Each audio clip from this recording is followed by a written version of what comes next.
सियान को एक सुनहरा पत्ता मिला, उसमें कुछ लिखा था। यह देखकर उसने सबको बताया, देखो दोस्तों, यहां शायद यह आखिरी पत्ता है। इसमें लिखा है, तुमको एक चमकता हुआ किताब मिलेगा, उसे हाथ में पकड़कर 3 बार बोलो, अहमिलना जहन्तु।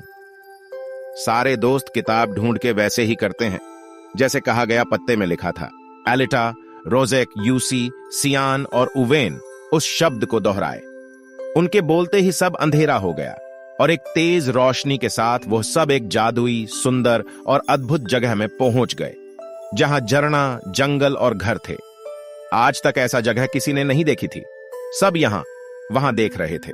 किसी को पता भी नहीं था कि इतना सुंदर कोई नजारा हो सकता है। सबके आंखें जैसे वहीं ठहर गए हो। अलिटा खुश होते हुए बोली, यार ये जगह तो जन्नत है, इतना सुंदर, मुझे तो यही रह जाने का मन हो रहा है। तभी रोजेक सबको हकीकत में लाते हुए कहा, पर हम यहां कैसे पहुंचे? रोजेक अपनी बात पूरी कर ही रहा था, तभी अचानक से एक बूढ़ा आदमी प्रकट हुआ। रोजेक और उसके दोस्त बहुत हैरान थे। उनको समझ ही नहीं आ रहा था आखिर हो क्या रहा है। वह बूढ़ा आदमी के सफेद लंबी दाढ़ी थी, मुंह चमकता हुआ चांद की तरह सफेद, नीली झील जैसी पानी की तरह नमी सा आंखें, हाथों में एक किताब पकड़े हुए और लंबा चौगा पहने हुए। वो बूढ़ा आदमी किसी अद्भुत शक्ति से जुट हो ऐसे लग रहा था। जब वह रोजेक और उसके दोस्तों के पास आया, तब सबको शांति और सुकून सा महसूस हो, जानो सरे खुशी यहां ही सीमित हो गई हो। सब कुछ भूलकर सरे दोस्त वह बूढ़े के पास रहने वाली शांति को महसूस कर रहे थे। बूढ़ा आदमी का नाम एडम जहन था। उसने रोजेक और उसके दोस्तों की चुप्पी तोड़ते हुए कहा, हमें पता था तुम आओ गए, हमने ही तुमको लेन के लिए मूडी से चिट्ठी और किताब लिखवाई थी। घबराओ मत, तुम सब सुरक्षित हो। तभी यूसी बोली, हम आपको नहीं जानते और हम कहां हैं? ये जगह। एडम ने कहा, मैं एडम जहन हूं, तुम अभी जहनतूर में हो। जहनतूर एक जादुई और रहस्यमयी जगह है जो इंसानों से छुपा हुआ है। कोई इंसान यहां नहीं आ सकता जब तक हम मिस्सा खुद न उन्हें बुलाए। रोजेक बोला, मिस्सा, यह क्या होता है? एडम ने मुस्कुराया और कहा, तुम अभी थके हो, तुमको मैं कल सब बताऊंगा।